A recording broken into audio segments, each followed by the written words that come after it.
इस बीच चंद्रयान 3 मिशन के सफल होने के आखिरी पलों में पूरे देश की सांसें अटकी रहीं, क्योंकि चंद्रयान 2 मिशन के दौरान पहले तो सब कुछ ठीक चल रहा था, लेकिन आखिरी पल में ही वो मिशन फेल हो गया था।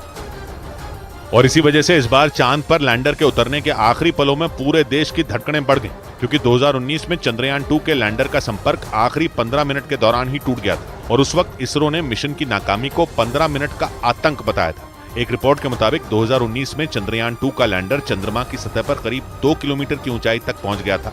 वहां तक तो सब कुछ ठीक रहा, लेकिन इसके बाद एक छोटी सी तकनीकी गड़बड़ी की वजह से लैंडर क्रैश हो गया था। ये सब कुछ आखिरी के 15 मिनटों में हुआ था। इसीलिए इसरो ने इस बार पिछली गलती से सबक लेते हुए हर छोटी से छोटी चीज का भी ध्यान रखा। इसरो ने चंद्रयान 3 के लैंडर को क्रैश होने से बचाने के लिए तमाम इंतजाम किए। हालांकि इसकी नौबत नहीं आई और लैंडर विक्रम ने तय वक्त पर चांद पर सुरक्षित उतरकर सबसे बड़े मकाम को हासिल कर लिया। लेकिन तमाम चुनौतियों को पार करते हुए भारत का चंद्रयान 3 चांद पर पहुंच गया, वो भी चांद के उस हिस्से पर जहां आज तक दुनिया का कोई भी देश नहीं पहुंच सका। 14 जुलाई को आंध्र प्रदेश के श्रीहरिकोटा से लॉन्च होने के 41 दिन बाद चंद्रयान ने चांद पर फतह पा ली। और इसी के साथ इतिहास के पन्नों में भारत और इसरो के वैज्ञानिकों का नाम दर्ज हो गया, क्योंकि पृथ्वी से करीब 3,84,400 किलोमीटर का सफर तय करने के बाद चंद्रयान 3 चांद की सतह पर सफलता से उतर गया। इसरो की यह ऐतिहासिक कामयाबी कई मायनों में खास है, क्योंकि किसी भी देश के मून मिशन में आने वाले खर्च के मामले में भी भारत ने रिकॉर्ड कायम कर दिया। इसरो के मुताबिक चंद्रयान का बजट सिर्फ 615 करोड़ रुपए है, जबकि 63 साल पहले अमेरिका ने अपने मिशन मून पर भारत की तुलना में करीब 3000 गुना ज्यादा पैसे खर्च किए थे। वहीं पिछले हफ्ते क्रैश हुए रूस के लूना 25 का बजट करीब 1600 करोड़ रुपए बताया गया। यानी रूस और अमेरिका की तुलना में भारत के चंद्रयान 3 ने सबसे कम खर्च में सफल होकर इतिहास रच दिया। इस बीच चंद्रयान 3 मिशन को सफल बनाने के लिए इसरो के वैज्ञानिकों ने पल पल पर नजर बनाए रखी। इसी वजह से भारत ने पहली बार चांद के दक्षिणी ध्रुव पर कदम रखा, जिसका सपना अमेरिका, रूस और चीन समेत दुनिया के कई देश देख रहे थे। लेकिन चांद के दक्षिणी ध्रुव पर पहुंचकर भारत इन सभी देशों से काफी आगे निकल गया। इस मिशन को सफल बनाने के लिए इसरो के वैज्ञानिकों ने पल पल पर अपनी नजर बनाए रखी। खासकर लैंडर विक्रम के चांद की सतह पर उतरने के आखिरी पड़ाव पर वैज्ञानिकों ने अपनी पूरी ताकत लगा दी। उन्होंने बिल्कुल सही समय पर लैंडर विक्रम को चांद की सतह पर लैंड कराने की कमांड दी। मिशन के पूरा होने के लिए ये सबसे अहम पड़ाव था, क्योंकि सही वक्त पर कमांड मिलने पर ही लैंडर विक्रम चांद की कक्षा से उसकी सतह पर उतरने के लिए नीचे आया। ये बेहद जटिल प्रक्रिया थी, जिसे इसरो के वैज्ञानिकों ने पूरी तरह सफल बना दिया। और उम्मीद के मुताबिक चंद्रयान 3 चांद की सतह पर सफलता से उतर गया, जिसके बाद अब बारी 6 पहियों वाले रोवर प्रज्ञान की है, जो चांद पर अगले 14 दिनों तक पानी की खोज करने के साथ दुर्लभ खनिजों का भी पता लगाएगा। क्योंकि इसमें लगे नेविगेशनल कैमरे और सेंसर चांद की सतह की हर तस्वीर और जानकारी विक्रम लैंडर को देंगे, जिसे विक्रम लैंडर सीधा इसरो को भेजेगा। ये वो डेटा होगा जिससे चांद के दक्षिणी ध्रुव से जुड़े रहस्यों को सुलझाया जा सकेगा। चंद्रयान 3 मिशन की कामयाबी पूरी तरह रोवर प्रज्ञान के 14 दिनों के काम पर निर्भर होगी। इस दौरान जैसे जैसे प्रज्ञान चांद की सतह पर आगे बढ़ेगा, भारत की पहचान चांद की सतह पर दर्ज होती जाएगी। क्योंकि रोवर के पहियों से राष्ट्रीय चिन्ह, अशोक स्तंभ और इसरो के लोगों की छाप चांद पर पड़ती जाएगी। अगले 14 दिन के दौरान प्रज्ञान एक सोलर पैनल के जरिए खुद ही चार्ज होगा, जो 50 वॉट तक बिजली बना सकता है। मतलब ये कि अपना काम करने के लिए जरूरी बिजली भी प्रज्ञान खुद ही बनाएगा। यही नहीं, रोवर प्रज्ञान चंद्रमा के उन रहस्यों से भी पर्दा उठाएगा जिनसे दुनिया अब तक अनजान रही, क्योंकि भारत के चंद्रयान 3 का रोवर चांद के उस हिस्से में पहुंच गया जहां दुनिया का कोई भी देश नहीं पहुंच सका। चांद की सतह की मिट्टी का सैंपल लेने, बर्फ का पता लगाने, वहां के मौसम का हाल जानने में रोवर प्रज्ञान पूरी तरह सक्षम बताया गया। क्योंकि इसरो के वैज्ञानिकों के मुताबिक रोवर प्रज्ञान को बेहद आधुनिक बनाया गया है। उसमें ऐसी तकनीक है कि वो सिर्फ तस्वीरें खींचने वाला कोई कैमरा पर्सन नहीं है, बल्कि खुद रिसर्च करने वाला एक वैज्ञानिक भी है।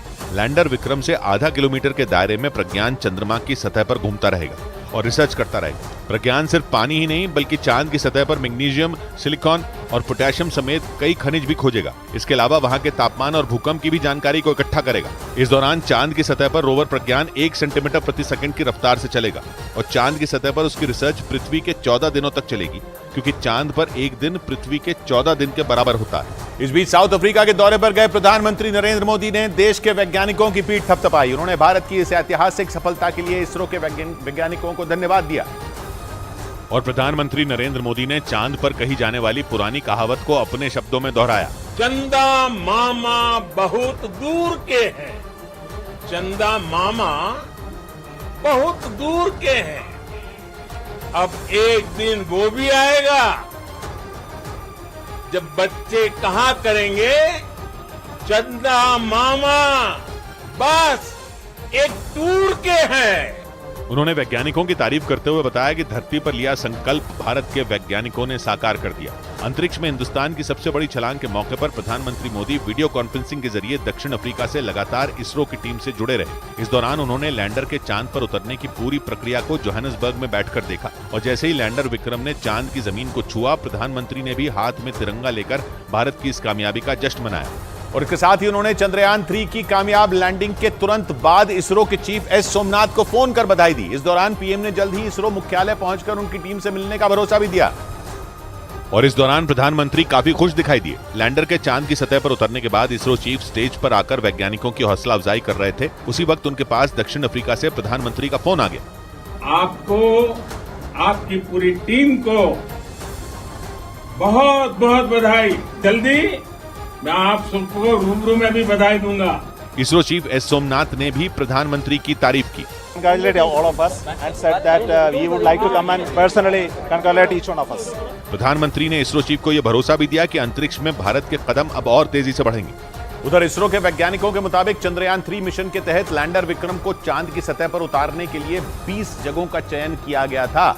चांद पर पहुंचने के किसी भी मिशन में लैंडर को सुरक्षित तरीके से उतारना ही सबसे बड़ी चुनौती होती है, क्योंकि जरा सी चूक या कोई भी गलती पूरी मेहनत पर पानी फेर देती है। चंद्रयान 2 मिशन के साथ ऐसा ही हुआ था, जब लैंडर चांद की कक्षा में तो पहुंच गया था, लेकिन लैंडिंग के वक्त वो क्रैश हो गया। इसरो के वैज्ञानिकों के मुताबिक इसी वजह से इस बार 1-2 नहीं बल्कि 20 जगहों का चयन पहले से ही कर लिया गया।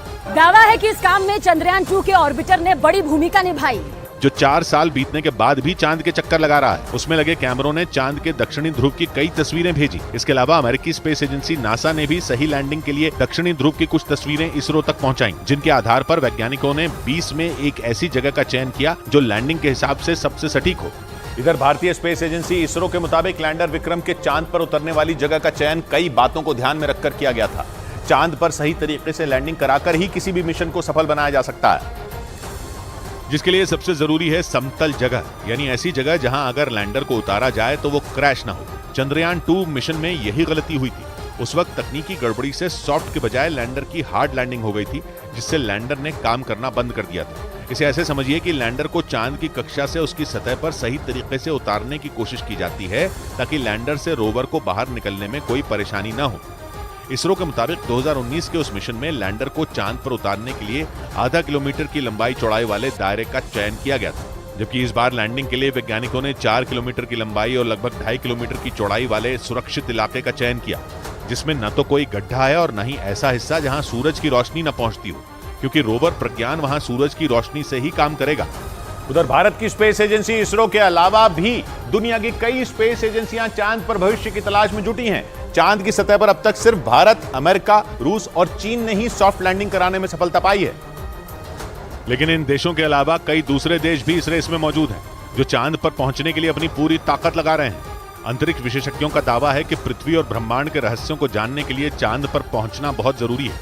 अमेरिकी स्पेस एजेंसी नासा के मुताबिक चांद पर पहुंचकर ही इंसान सौर मंडल के दूसरे हिस्सों और उससे आगे का पता लगा पाएगा।